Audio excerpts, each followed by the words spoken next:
Welcome to The Actor's Choice, where the actors and actresses have a chance to talk about themselves and their careers. Join us now for the next hour as we explore the marvelous industry of acting by actors and actresses from today's exciting show business world. And now, direct from Hollywood, here's your host, Ron Brewington. Hi everybody, I'm Ron Brewington, and welcome to The Actor's Choice, brought to you by Photography is an Art, Harvey Brandman, Master Photographer, located at 1307 North San Fernando Boulevard, Burbank, California. Attorney Ron Irwin's book, Haiku, Style, Passion, Heart. Author Larry Buford's book To the Future, Time Travel, Message in a Capsule. State Farm agent Carla Green, and veteran actor Rob Brownstein's Actor Training School and Actor Space. Roll it. It's a matter of when doctors release the president. The dark cloud has lifted over the country as the president is clearly out of the woods and ready to take office. Mrs. Stanner, then a law student in Judge Randall's constitutional law class, was stalking the judge, according to sources. It's on again. Excuse me, Lieutenant? No comment. We have reports there were dozens of bodies found in that underwater gravesite. My first guest today wears many, many hats. He's an actor, he's an award-winning journalist, and an established singer on the Los Angeles jazz scene. He performs with the likes of Nancy Wilson, Pancho Sanchez, Barbara Morrison, Azor Lawrence, and just to name a few. Ladies and gentlemen, please welcome a longtime friend and colleague, Jay Jackson. Jay, welcome to The Actor's Choice. Yes, sir. What an honor, Ron. What an honor to be here, man. We finally did it. Yes, we did. I'm glad you did. I don't know where to begin. Where do I begin when I've known you for such a long time, and over the years, you have made many contributions to the industry. Let's take it in order.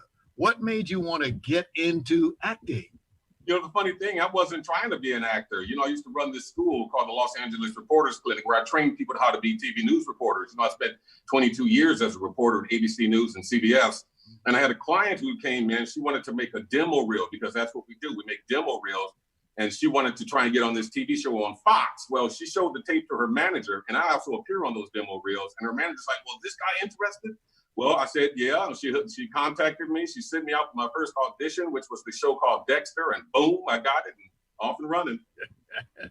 That was 2007. Indeed. Dexter was a very good job for you, because really it gave you an opportunity to be exposed, as we like to call it. Here you are, a journalist, and you could get a job being in the movies at the same time.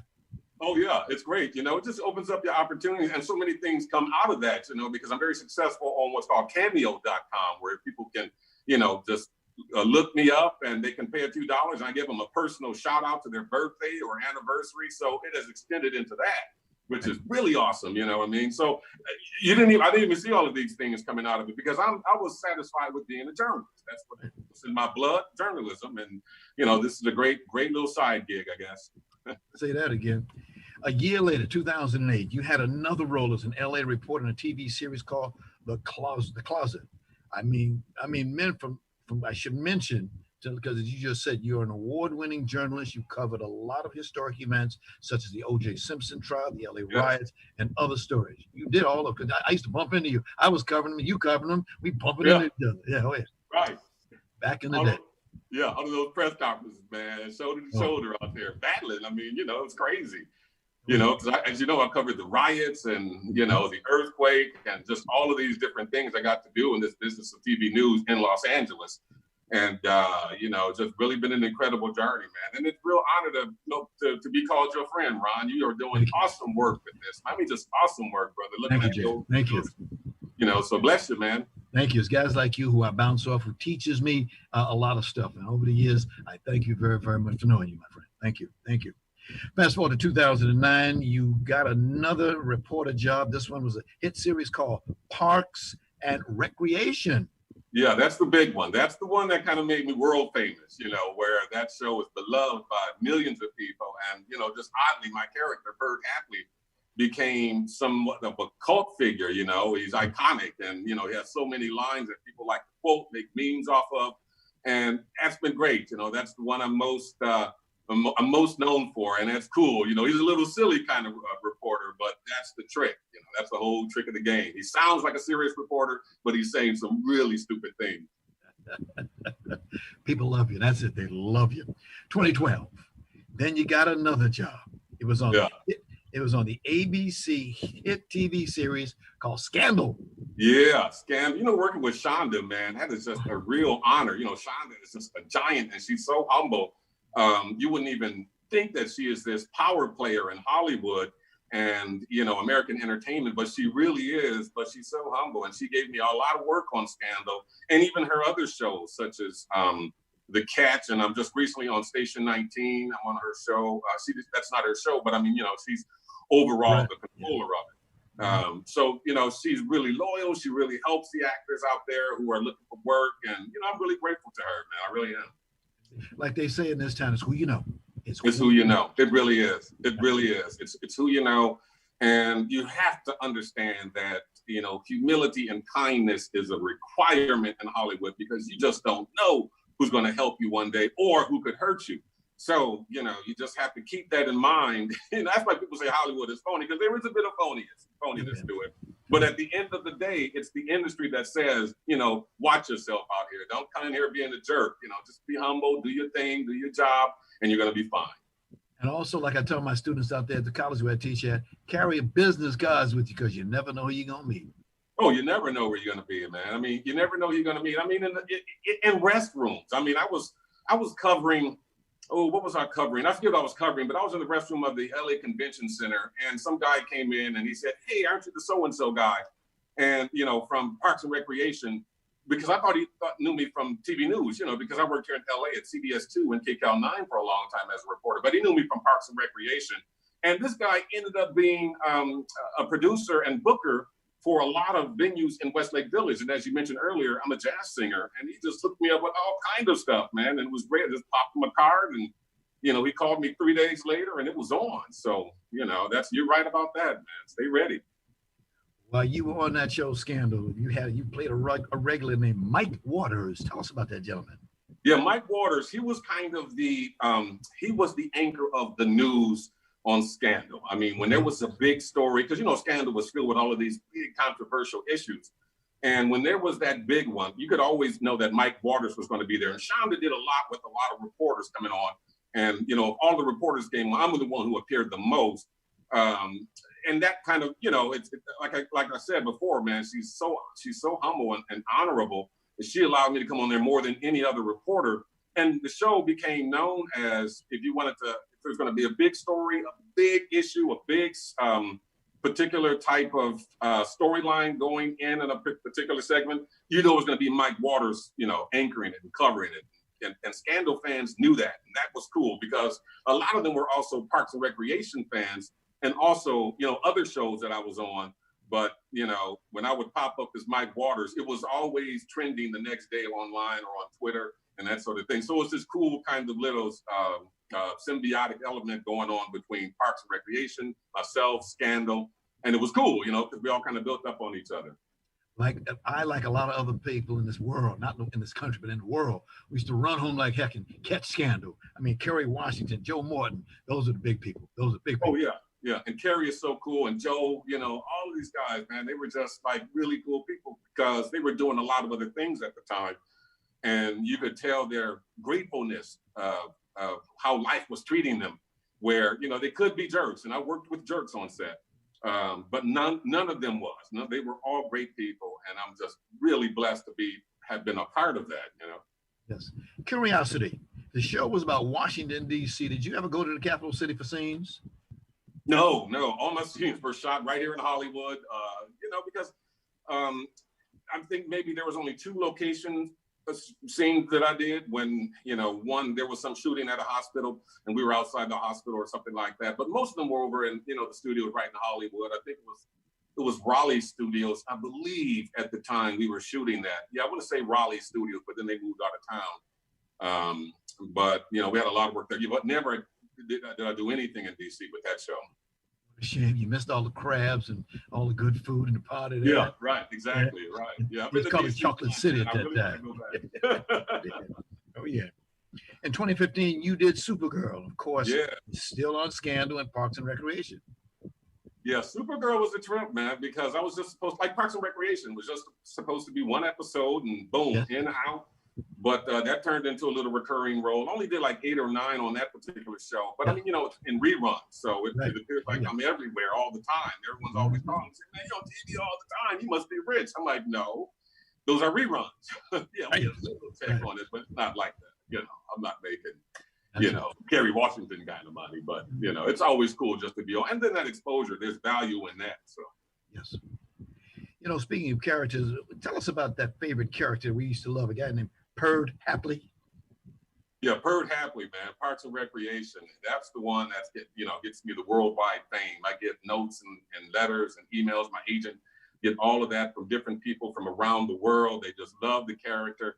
And it's cool because, he's iconic. I would think one of my favorite articles that appeared in, I forget it was a major newspaper, and I think it's on my website, jjacksonjazz.com, but it listed the top 3 fictional journalists of all time.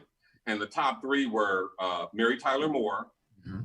I believe the other one was Ed Asner. Okay.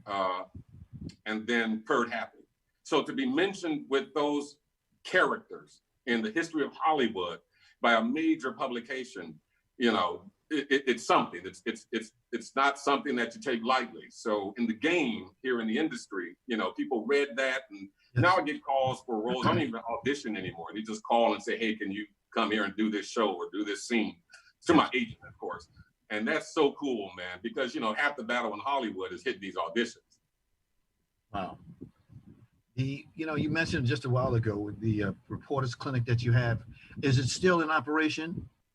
Yeah, we still do the Los Angeles Reporters Clinic, but obviously because of COVID, that's on pause because it's very, it's a one-on-one class where we go out in my news van, we go to news scenes, and I take my student out and cover it like a real news reporter. And they are a real news reporter because our shows do appear on cable TV, or at least they're reports. So that's how they learn to do it. But because of COVID, I put it on pause because if you're riding in the news van, obviously you don't have, it's going to be a social distancing issue. So it's on pause right now, but we still, do it. And of course, we produce some nationally known people. Kerry Champion from ESPN came through our program. Pamela Brown, she's a main anchor at CNN. Locally, like Casey Montoya at ABC7, Josh Haskell at ABC7. So, we have hundreds of reporters who are out there doing their job and living their lives. Shabani Joshi, she was at Fox Business News. B.D. Freeman, he was on Fox Red. So, all of these different people who came through my program are doing great. So I still do the class, but again, right now I'm not doing it because of this COVID thing. And, just to keep everybody safe and healthy. You would come to my class over at Santa Monica and talk about the school. And one of the things that I found very interesting is that some of your students, when you would go out on an assignment, say in Hollywood right there, they would be right there standing there with you, seeing the stars. Oh yeah, right, yeah, doing all of the interviews, and a lot of my students come from around the country because we pay for their flight, we pay for their hotel, they just pay for the class. And these are kids from little farm towns who only see celebrities on TV, but I take them out to real red carpets, and we've interviewed everybody from Will Smith, Tom Cruise, to Oprah Winfrey, to Mikhail Gorbachev. And these students are like, I cannot believe it that this is actually happening in my life. I've had them in tears. They've been crying on my shoulder because they had these life experiences. And even if they don't get a job as a reporter, because, it's very difficult to become a TV news reporter, even in some small market making $18,000 a year. Yeah. When there's a long line to get a job for $18,000 a year, that that's going to be competitive. So it's very difficult to get a job. But the life experiences that they've had in this class, where they would interview somebody like, a major superstar, a Bruce Willis or a Morgan Freeman or Sidney Poitier, and all of these people we've interviewed and several times in this class. So, they love it.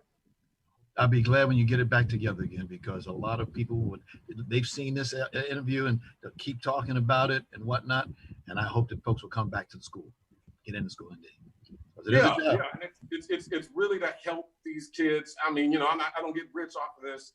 It helps these young people get into the business and learn what it's actually all about, learn how to do it. Because, you can do it so much in school. And, what you do at Santa Monica is so important, teaching these fundamentals and of broadcast journalism, because the fundamentals, of course, is where you stand on. I can tell the students who have come from a class like yours and those who haven't.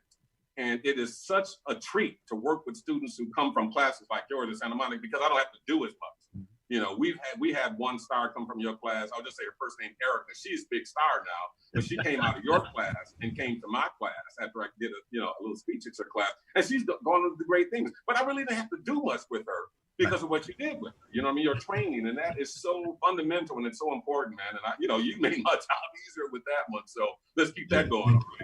Thank you. It was 2020 this year. You got another role. You're playing Commissioner Clark, Station 19. Yeah, Commissioner Clark, we're going to do some more episodes, but then COVID hit, Yeah. And so now all the productions are on hold. And, knowing Shonda, she would have brought me back and I would have done, several little episodes in the year. And that's cool, and I'm not trying to be an everyday Hollywood working actor, because I do a lot of different things and I don't want to get trapped into one thing. And that, I'm not feeling learning scripts every night right now. I've been 22 years as a TV news reporter. I don't have stars in my eyes. I got enough money where I can live off for the rest of my life and not really care. So I'm not trying to work every day. But Shonda would be cool with bringing me back every now and then, which is the cool thing. That's the dream. You know what I mean? So, but COVID hit and everything's on hold. We'll see when it comes back. Okay, sounds good. Jay, let's take a moment to discuss a problem that you had, a little thing called being overweight. Yes. Well, I mean, Ron, and I'm going to tell your fans the story. I mean, maybe even 2 years ago, you came to me and said, "Hey, Jay, be on my show." I said, "Man, I need to lose some weight." I was 310 pounds, and I was just very not comfortable with appearing on camera, anything other than what I had to do is work. And I really felt bad about that, because I felt you thought I was avoiding it, and I was not. It was really because I was just personally just not satisfied with myself, man. And I came up with a program called The Chosen Frozen, in which now I've lost 92 pounds, actually 100 pounds at one time, but I'm back up. Go ahead. Yes. Yes, thank you, man. But I'm teaching more than 200 people this program, and it's free, and they're losing massive weight, man. I should have sent you some pictures of some of our, I don't even want to call them clients because they don't have to pay anything for it, but the people who are doing the program and who are doing great on it, losing 80, 60, 70 pounds and just transforming their lives. So I'm very, very happy for it. It's called, again, The Chosen Frozen, spelled CHOZEN, Frozen. So anyway, got my little plug in. Go ahead, put it in, brother. You lost 100 pounds. You look great. In 11 months. In 11 months. Tony, put that before and after up one more time, please, so folks can see that again. Let's see. There you go. Look at that. Oh, sure. Yeah. Look at that. Yeah. That's a huge difference. I mean, that jacket in the red is a size 56. Woo! Yeah, that's a 50. 56 is a curtain, a bed sheet. Thank you. And then the guy on the right is in the 44. So, it's great. And here's the trick, man. You eat anything you want on this program. There's no specific thing that you have to eat. You can be vegan on it. You can be keto on it. You can do anything you want. The basic tenet is I eat 300 calories of food of anything I want every 3 hours until I go to bed. And that's it. I wake up and I eat my first meal at 8. And so every 3 hours would be 8 o'clock, 11 o'clock, 2 o'clock, 5 o'clock, and sometimes I'll have an 8 o'clock last meal, but it's 300 calories, no more than that, 300 calories of anything I want. For instance, I had a wonderful sausage McMuffin sandwich, that's 310, so it's around 300 calories. And then at 11 o'clock, I'll have probably a hamburger or something, that's 300 calories. Because you learn all of these different things. I have over 100 videos on our YouTube channel that explains it, and you probably saw it. But that's the trick, man. That's all it is. There's nothing special to it. I just did my blood pressure this morning. Perfect 127 over 80. I did my blood work with my doctor, straight green, all down the line. This is the healthiest I've ever been in my life. I'm 52 years. Well, I'll be 52. Be 52. You're 52? I will be 52. And don't look it. You don't look like a plane, Stratofortress. Oh, man, you look good. Jay, you look good. I know a lot. Thank you, Ron. Because, of course, there's a lot of people here in Hollywood. I'll just drop a few names here. Randy Jackson, Star Jones, Graham Elliott, Jennifer Hudson, my good friend, Jennifer Hudson. When she, I remember she got her Academy Award. She's had, had a little problems, but she got her Academy Award. She could lose a little weight, and she had some problems, family problems, but whatnot. She did lose the weight. She looks great, like you. Great. Every time I see her, I say to myself, she feels great. You could see it coming out of her eyes. When you're heavy all your life, right? When you're heavy all your life. Sorry. That's all right. Slim is in, my brother. Slim is in. When you're happy all your life and you figure out a way to beat it. Yes.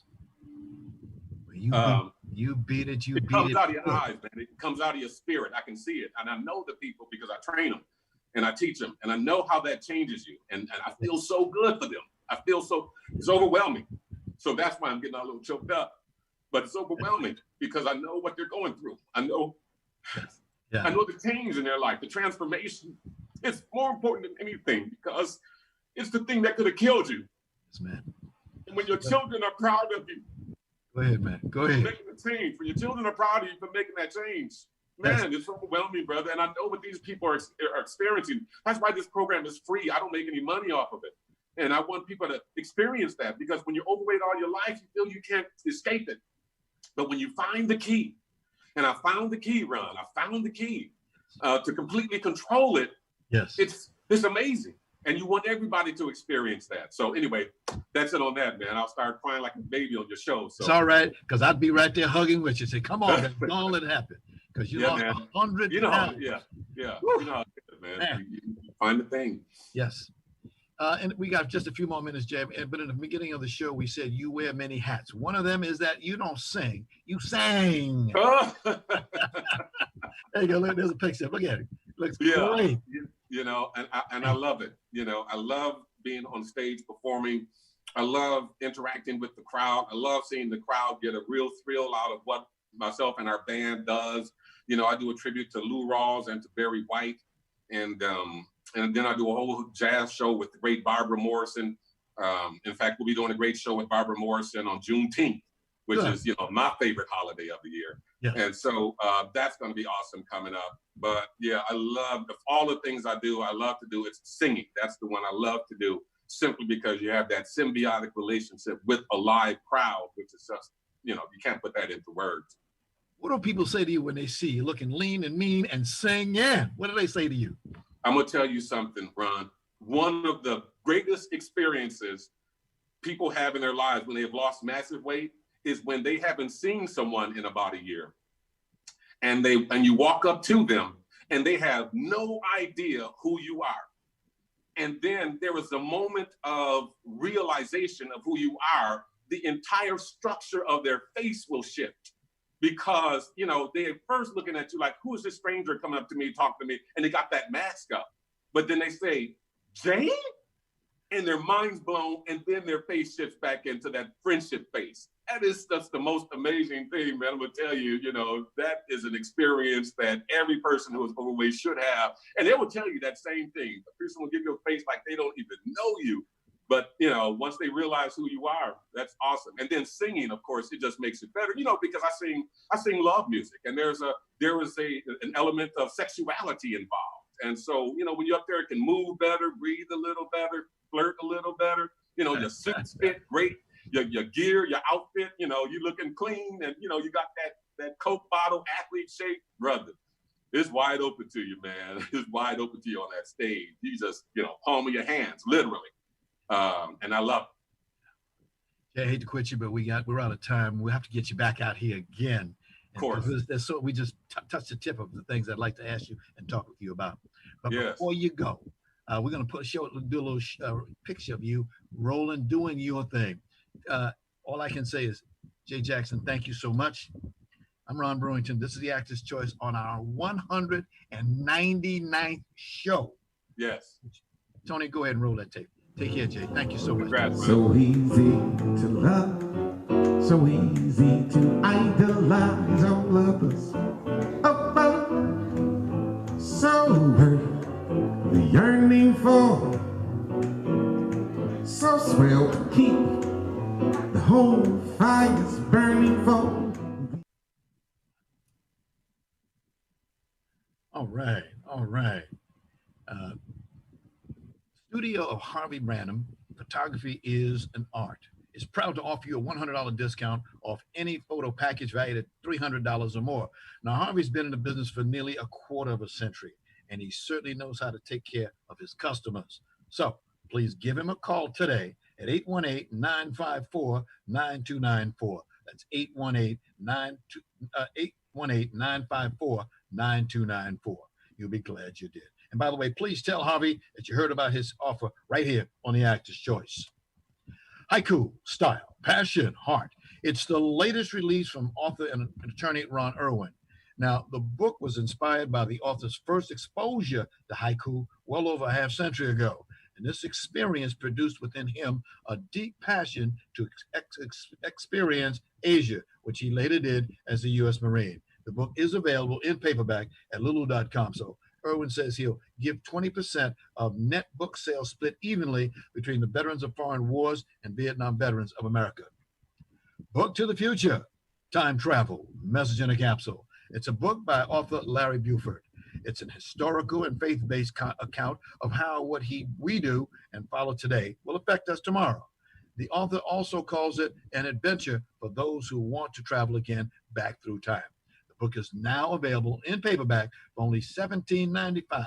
That's $17.95 from Amazon. So please get your copy today. And now, a word from State Farm agent Carla Green. Roll it, Tony.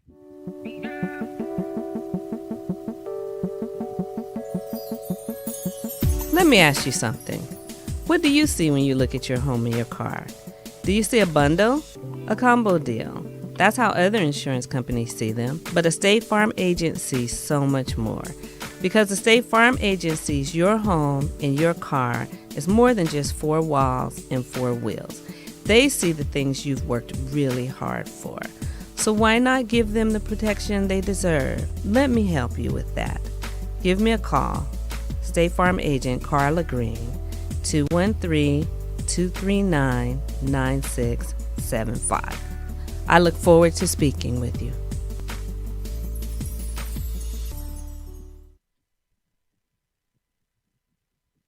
We're back, Ron. Thanks, Carl. And like a good neighbor, State Farm is there. For more information, call 213-239-9675. That's 213-239-9675. Ladies and gentlemen, roll it.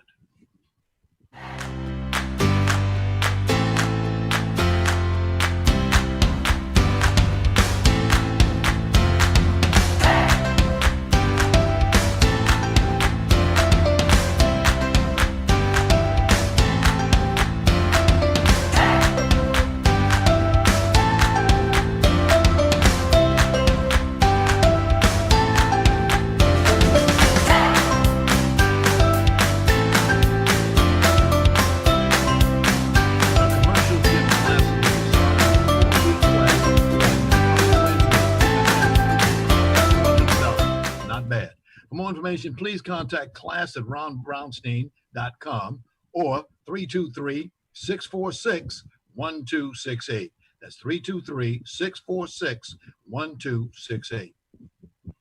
Hear ye, hear ye, hear ye. Ladies and gentlemen, the Actor's Choice, or TAC as we like to call it, we are one show away from our 200th show. Today it's 199. Every Monday at 11 o'clock, you can bet your bippy we're going to be standing up here looking at you. We've had a great time. We'd like to ask you to join us and celebrate this magnificent occasion.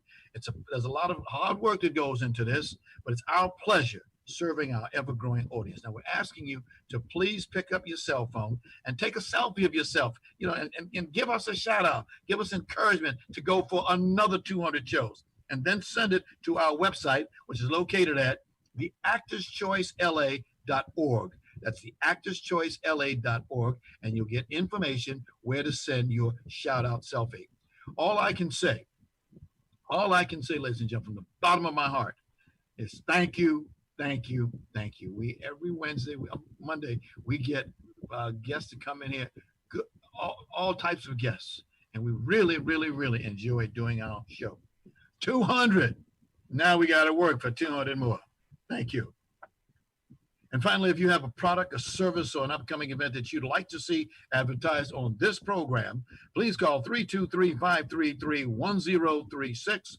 That's 323-533-1036. Our prices are very affordable. This is the Actor's Choice. I'm your host, Ron Brewington. Roll it. Hey, Nancy. Hi.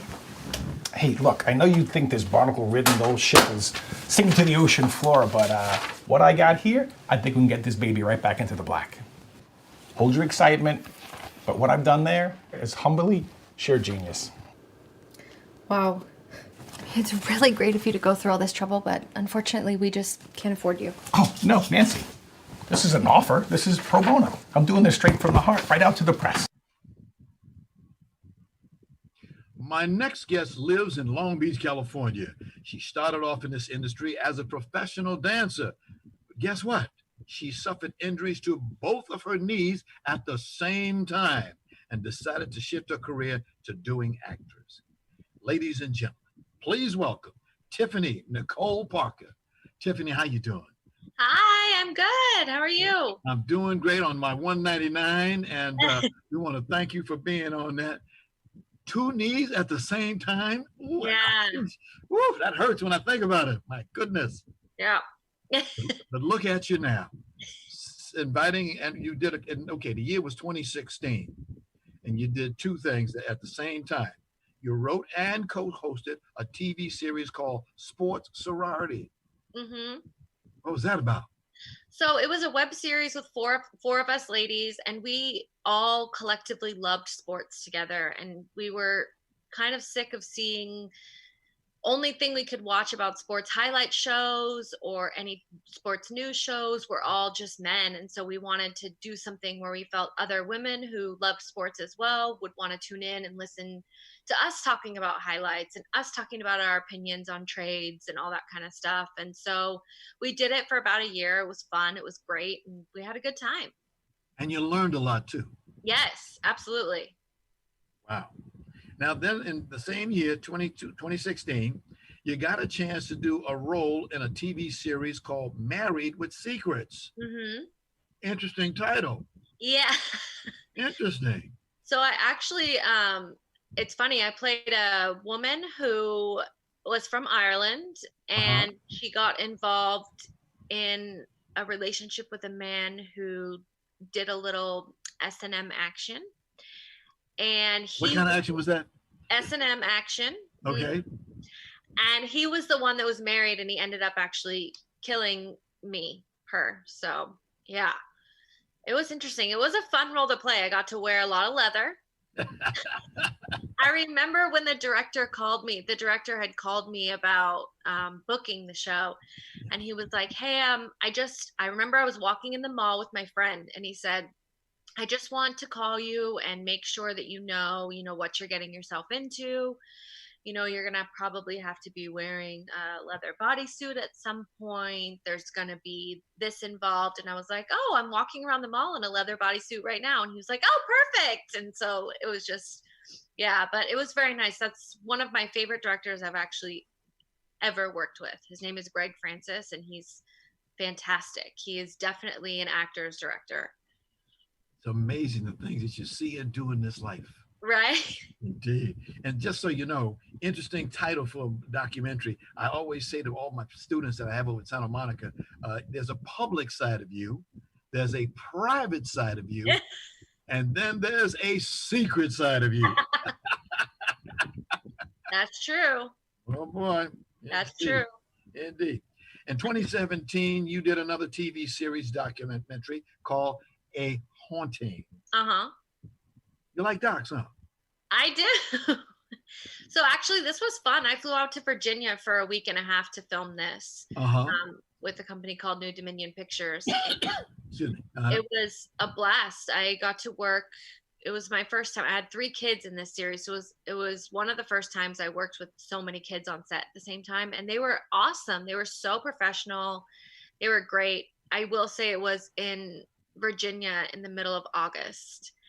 And it was hot and it was humid, but it was a lot of fun. This role, I got to go blonde for the role. It was a lot of fun. It was my first time having a real experience. They flew me to Virginia. They got me a hotel. They got me a rent-a-car. I was like, okay, so it was a good time.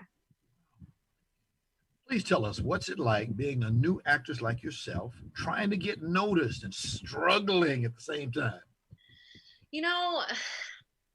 For me, it is hard. It is a struggle. This is definitely one of, I believe, the hardest career choices out there for you to make, because you have to constantly keep fighting in a world that's constantly telling you no, no, no, no, no, no, no. And you just have to believe. And I also think that if this is something you really want to do, you will stick to it. And the one thing I will also say is that if you have a supportive family, my husband is so supportive of my career. It's crazy.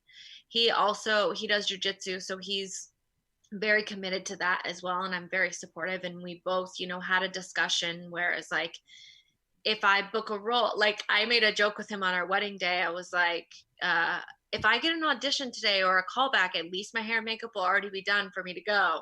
Like, so, I mean, it's just that. And he's been very supportive. My two stepkids are extremely supportive.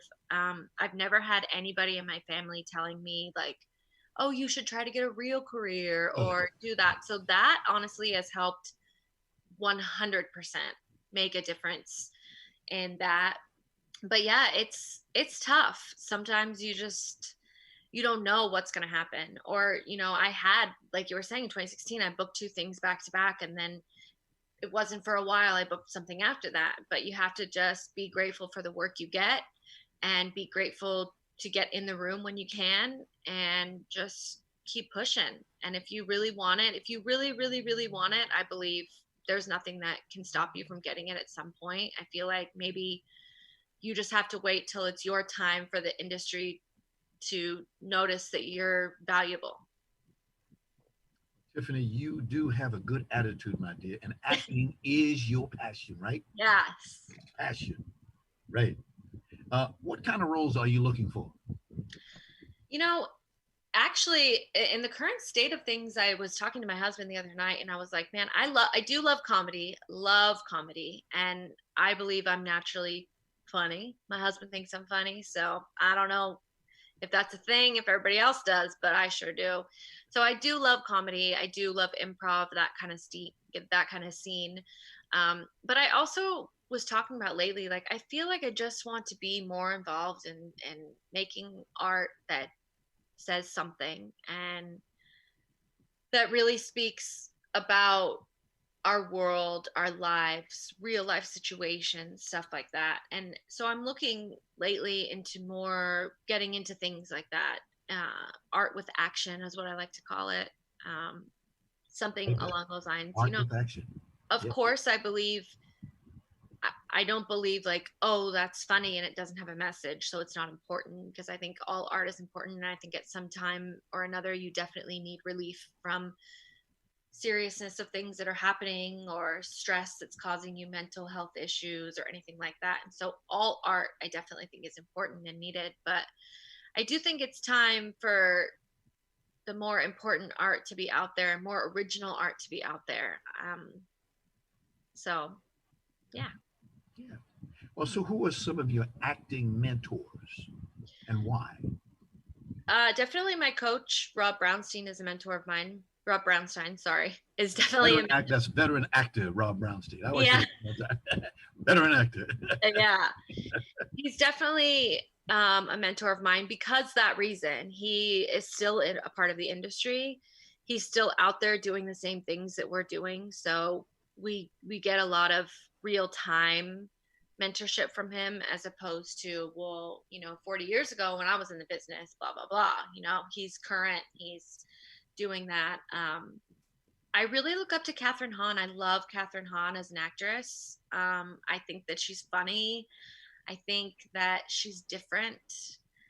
I love my dream since I started being in acting is to be in a Wes Anderson film. I love every single one of his films. So I think that, Bradley Cooper is actually somebody I really look up to too, because it wasn't until I watched his episode of Inside the Actor Studio that I really understood a lot about him and who he is as an actor, because, he started in those Wedding Crasher and all those types of movies that are just, we see him as this one thing. And when he started moving into more serious stuff, it was like, it was just an inspiration for him to be able to make that transition and for people to really respect it and be able to see him through that change and support it, because sometimes that doesn't happen. Sometimes people try to, you know, really move into what is their truth and they're shut down or not supported about that. So I really look up to Bradley Cooper as an actor. You've done film, you've done television, you've done stage. What's it like being on the set? I love being on set. You know, I'm such a people person. I know everyone has their different way of being on set. I'm like, I want to talk to everybody and get to know everybody. And I'm the type of person that when I leave a set, I give a thank you note to every single person that was on the set, including every PA that has ever helped on the set, because I think it's important to acknowledge all the people that are there helping the one part of the train move along, you know? And I love it. I feel like everybody's always in a good mood. Even when things are tense or things are moving quickly, it's like, okay, we got to roll with the punches. We got to do this. It's very exhilarating. And it's fun to watch, even when I'm not in a scene. I love watching the scene. I love watching other actors and the choices they've made and maybe why they made that choice, and thinking about if I would have made that choice during that time, and if I didn't, why would I have? And so I just, not only is it fun, of course, because you get free delicious food most of the time, you get to meet new people, obviously, so it's a great time, but it's also such a good learning experience. Oh yes. Yeah, That's beautiful. I see you've done stage work. In some of your plays, you've done Clarence Warfield is Falling Apart, the Vagina Monologues, Play of Daniel, Chicago. You've done a few. yeah. I love stage work. You know, I grew up as a dancer, well, in reality, my parents put me in pageants too when I was little. So for 10 years, I was in pageants from 2 to 12 years old. So I'm used, being on stage is like that's a thing for me. I'm so used to it. I thrive there. I love it. I remember when I was dancing, I used to get the same thing from a lot of my teachers, which is I may not have been the most technical dancer, but when it came to performing, I was always, they didn't want to take their eyes off me. So I think that really helped me transition into musical theater, which helped me transition into acting on stage, because I believe a lot of the art is the same thing. Is when you're on stage, sometimes you can't portray. I feel like dance really helped me in those quiet moments in acting where you don't have words to portray the way you're feeling, but you still want to make it known to the audience and you still want to sit in that truth. So I think dance and all that stuff helped me bring that to theater. Clarence Wakefield was a wonderful project. I loved being a part of. A friend of mine actually wrote it. His name's Andrew Dotson, and he directed it as well. And it was a 4-person play. It was a good time. It was a great original story with a great original twist. And I think he actually said he's going to work on doing a second round, maybe some rewrites and stuff. But I had a blast doing that. And there's nothing quite like being on set is fun, and that there's nothing quite as exhilarating as knowing you only have one take to do this one thing that one night. And there's nothing better than the feeling of coming off stage being like so in that moment that you're just like, I don't even know what just happened, or you know, I love it. I love that. I love that out of body experience. Yes. As an actress, how are you feeling about COVID-19? You know, I don't know, because I feel like our industry I was getting more and more and more and more self-tapes always. So I feel like during this time, I actually don't feel like auditions slowed down that much for me, but I do miss being in the room. There's nothing like being in the room and connecting with another person. And I do miss seeing other actors out at at auditions and meeting people. I definitely miss. We have continued my weekly Thursday night acting class on Zoom, and it's that I will say has been so interesting, and I actually have learned a lot because we're doing scenes on Zoom with other people and just learning how to adapt and learning how to, you know, physically do these types of scenes with another person who's not there with you. It's been a great learning experience and actually helped with self-tape stuff and more auditioning things. But it's very interesting the things I notice, I should say the actor traps that I have fallen into in Zoom classes that I never fell into physical class. So it's interesting to see the difference and compare, and it gives you a new perspective on your career and your choices on how you can handle situations when they arise in your head and things like that. So when do you, this is over with, when do you think Hollywood will be the same? Will it be the same? You know what? I hope Hollywood's not the same. Ooh. It's not that it's like a controversial subject, but I mean, the same obviously can mean many different things for many different people, but I think that this has also weeded out maybe some of the people who weren't dedicated enough to still be active as active as they are, or things like that, or taken production or network companies time to really reflect on what they want to put out there, or things that, you know, they have more time without the hustle and bustle or the stress of having to, we got to get this out, we got to get this out, we got to get this out, let's cast this person because we have to. Maybe actually taking time. I mean, the things that casting directors have been doing during this time to see new talent has been so fantastic. And I think that's so amazing that they're taking, you know, time where they're not getting paid, they're not getting anything. And they're like, I just want to see people. Like, I want to keep this industry alive. And I love that. I think that's so great. So I hope that for new actors that maybe something will beneficially come out of all of this, and that people have had a chance to reflect and really notice maybe what's important or what they want their message to be, you know? I said this earlier, I'll repeat it again. You're a student of my good friend, Rob Brownstein. Mm-hmm. And he's quite a guy. He's quite a guy. In fact, I'll repeat this. That's me. Right. Leaving behind him. That's me. Yeah, right. Like I said earlier, commercials, gym classes will be starting. A 4-week class is coming Wednesday, June the 10th. The course is only $100. That's not much money. When you so good. Getting out of it. Not bad for 4 weeks of outstanding training. I know you're going to be there. I know you're going to be there. Well, you and I met each other when I came down there to meet him, and we had a chance to talk for a little bit. And I said one of these days, we'll get you on the show. And guess what? Here you are on the show. Indeed. Tell our viewers, what's it like over there at the Actor Space, excuse me. So the Actor Space has been a huge part of my acting journey for a really long time. I came to Rob fresh out of a conservatory program, and I just learned a lot of choices, I guess I should say I learned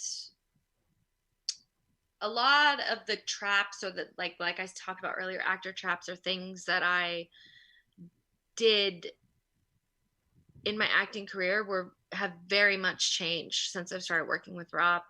And the number one thing I will say is the community of an actor space. That is my family. Like, the people in that class are my family. It's so great when you're in a career and when you're in something that you want to do. And it's so important to be surrounded by people who are doing the same thing and lift you up and support you. And these people are that. I mean, during this quarantine, we've done Zoom game nights together to have just a little bit of fun together. We've had calls discussing things we've watched or anything like that. And it's just, I don't hear, I never actually even when maybe somebody has a criticism or something to say about your work or something that's happened in class, it's always positive. It's always uplifting. I've never felt unsupported or negative towards anybody in our class. And that's such a warm feeling and hard to find in LA sometimes. Hate to quit you, but we got to go. No worries. Talking Wall says we got to go. The man don't pay no overtime, so we got to get out of here. Tiffany, thank you. Seriously, thank you very, very much for coming. Thank you. As we said, this is $199. Next week, we're going to have 200. 200. Yes, ma'am. Thank you so very, very best wishes to you. Best. You too. Thank you so much. Thanks to our sponsors, Harvey Brandman Photography as an Art, Ron Irwin's Haiku, Style, Passion, Heart, Larry Buford's Book to the Future, Time Travel, Message in a Capsule, State Farm Agent Carla Green, and Rob Brownstein's Actor Training School and Actor Space. And much thanks to our guest today, actor Jay Jackson and actor-writer Tiffany Nicole Parker. And of course, special thanks to our ever-growing audience. We're coming on 200, ladies and gentlemen. Be well. We'll see you next time.